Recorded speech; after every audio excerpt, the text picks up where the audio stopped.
По едностранното раскинување на договорот за набавка на струја од страна на фирмата добавувач, општина Кочани објави нов јавен повик за избор на компанија што ќе ги обезбедува потребните количини енергија во наредните 12 месеци. За оваа намена е планирано да се издвојат близу 7 милиони и 900 илјади денари, во што се вкалкулирани изголемените трошоци поради повисоката цена на струјата. Според калкулациите на стручните служби во локалната самоуправа, се очекува во овој период да се потрошат нешто повеќе од 1070 мегават часови електрична енергија во скапата и ефтината тарифа. При тоа, од 1 јануари, од кога е раскинат договорот, општината на располагање има 90 дена да ја заврши постапката за избор на нов снабдувач со кој ќе склучи договор. Во меѓувреме, ќе користи струја преку универзалниот снабдувач EVN Home. Ако во постапките за јавна набавка немаме успешна реализација, имаме право да побараме кај Бирото за јавни набавки, кој е одговорно за водење и следење на постапките за јавни набавки, да пристапиме кон слободно преговарање за постигнување на цена по која ќе вршиме набавката на електрична енергија. Од постоечкиот добавувач учествувавме во неформални преговори или разговори, се нудат различни проценти на берзанската цена, која би се била предмет на преговори, значи тоа е стартната основа, оттаму нема пониско, и одреден процент како надомест за услугата која ќе дава економскиот оператор во делот на испораката на електрична енергија. Процентот се движи од 7 до 15, зависно од висината на потрошувачката, односно киловатите и мегаватите, зависно кој колку троши, и од квалитетот на плаќањата и искуството од претходните години. Вкупната планирана потрошувачка за целиот период не е обврзувачка и истата може дополнително да се намали. Искуството во изминатите неколку години покажа дека со рационално користење можни се значителни заштеди и намалување на финансиските трошоци, при што престанатите средства се наменуваа за инвестиции пред се во јавното осветлување. Од буџетот на општина Кочани за струја се плаќа за околу 120 електрични броила за улично осветлување и за јавни простории, меѓу кои покрај општинската зграда влегуваат и објектите на сите средни и основни училишта, напротив пожарната единица, спортските сали, градскиот стадион, етно куќата и други простории со помала површина. Јавниот повик за избор на снабдувач со струја е веќе објавен, а крајниот рок за пријавување на фирмите што се занимаваат со оваа дејност е до 3 февруари. Просторот за паркирање на возилата во Кочани, посебно во централното градско подрачје, останува еден од најголемите инфраструктурни и комунални проблеми чие решавање бара поинтензивна динамика. Воведувањето на надоместокот за временски ограничено паркирање, што општина Кочани го почна пред околу 7 години, не го реши хаосот на јавниот простор предвиден за паркирање. Паралелно со обележаните паркиралишта, возилата се оставаат и на места што не се предвидени за таа намена, односно од двете страни на коловозот, на тротоари, на кружните текови, на површини наменети за одмор и рекреација, а најочигледно прекрашување на законските прописи е паркирањето и блокирањето на пешачките премини и на рампите за лицата со ограничено движење. И покрај најавите и плановите, не се реализираше ниту изградбата на катна гаража, што во известна мера би ја релаксирало состојбата. Се најавуваа неколку можни локации за неа, но поради објективни и други пречки се остана само на хартија. На едно од последните седници на Советот на општината беше поставено прашање за ова, при што заклучокот беше дека засега планираните просторни можности не дозволуваат изградба на поголем објект. Ние го дојавме тоа како советнички одговор дека е планирана катна гаража позади поштата. 240 квадратни метара. Ако земеме у обзир возила, тоа е некаде околу 9 возила. Колку катак има таа гаража за... Да, до 10 и 20, мислам, 5-4 кат. Само тој објект е предвиден со постојните детални планови на општина Кочани за едва се вика тоа.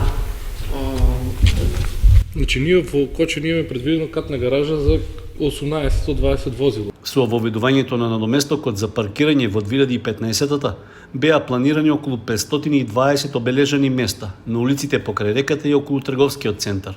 Иако се најавуваше истото да се применува и на улицата Кеј на Револуцијата, како и на просторот пред општинската зграда, Сепак, локалната самоуправа тогаш се откажа од таквата можност. Со оглед што според најавите, изградбата на катната гаража нема да се реализира многу скоро, граѓаните во коментари на социјалните мрежи веќе даваат предлози за решенија, како што е надоместокот за паркирање на јавните површини да се плаќа за целото градско подрачје, при што, слично на другите градови, да се направи зонирање на 2 или 3 зони според оддалеченоста од центарот.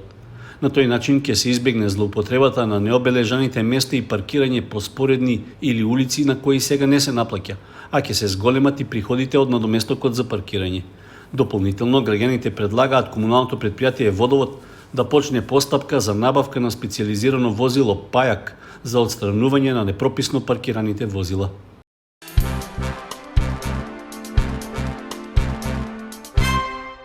По повод големиот христијански празник Рождество Христово Божик, градоначалникот на Кочани Љупчо Папазов до верниците од православна вероисповед упати честитка со желби за многу здравје, среќа и радост. Почитувани сограѓани, ви ги честитам овие православни празници кои во секој дом носат мир и благосостојба. Божик е празник на мирот, радоста и љубовта, а Бадник е предвестник на големиот христијански ден и носи благосостојба, сплотувајќи ги најблиските на бадниковата трпеза. Вербата ја прави секоја желба возможна, затоа овие божикни празници нека ни ги исполнат срцата и домовите со мир и хармонија. Среќен Божик, Христос се роди, стои во честитката од градоначалникот Папазов. Општина Виница ја донесе годишната програма за остварување социјална заштита за 2022 година. Целта е да се обезбеди социјална заштита за ранливите категории граѓани, при што ќе им се помогне финансиски да ги задоволат основните биолошки и социјални потреби.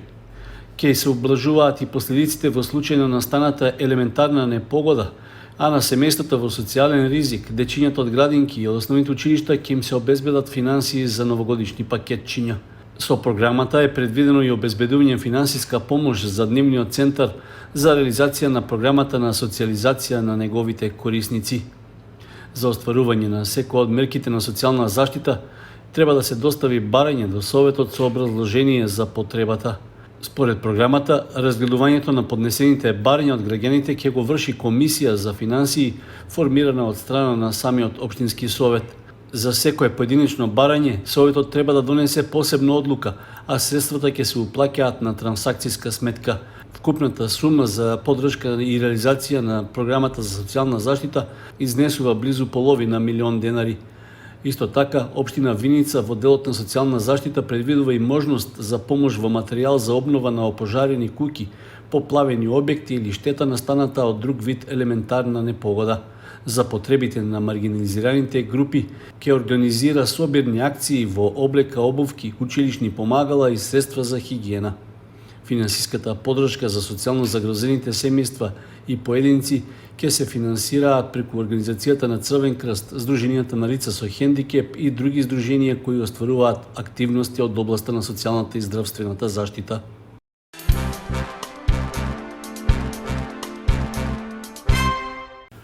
Надворешната канцеларија за криминалистички работи од Кочани поднела кривична пријава против 55-годишната ЖГ од Кочани.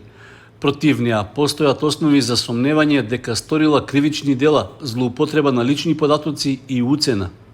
Во втората половина на август минатата година, пријавената набавила фотографии од женско лице од едно село од Кочани. На фотографиите имало компрометирачка содржина, пошто ги покажала на две други женски лица. Потоа ја уценувала оштетената да ја даде 5000 евра за да не ги објавува јавно фотографиите. Случајот бил пријавен во полиција, а по завршената истрага поднесена е кривичната пријава. На 4 јануари, полициски службеници од полициската станица од Кочани го лишили од слобода 64-годишниот Ј.М. од Кочани. Истиот ден околу 12 часот и 30 минути во дворно место од неговата викенд куќа во местноста викана Копаче, во атарот на Кочани, осомничениот со ловечка пушка усмртил куче. Пушката, црвена застава со калибар 16 мм, била одземена, а увид извршила екипа од одделението за внатрешни работи. По документирањето на случајот против Ј.М. ќе биде поднесена соодветна пријава. Повеќе од една и пол година жителите кои ја користат пешачката патека меѓу улиците 14-та македонска бригада и Осоговска во Кочани се оневозможени безбедно да поминуваат по неа. Во периодот на обилните врнежи што се случија во почетокот на август 2020-та, подпорниот зид над патеката попуштил од надојдената вода и целосно ја затрупал.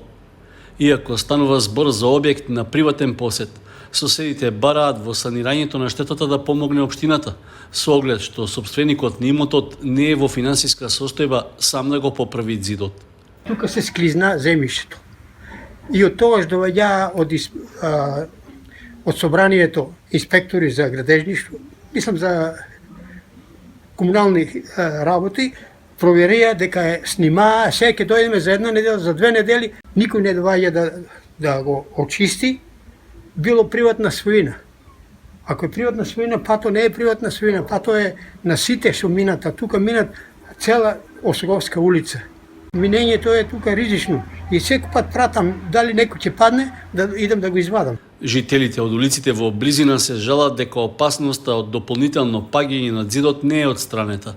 Веќе реагирале кај надлежните во општина Кочани, но досега немало никаква активност, иако пешачката патека е прометна и се наоѓа на државно земјиште.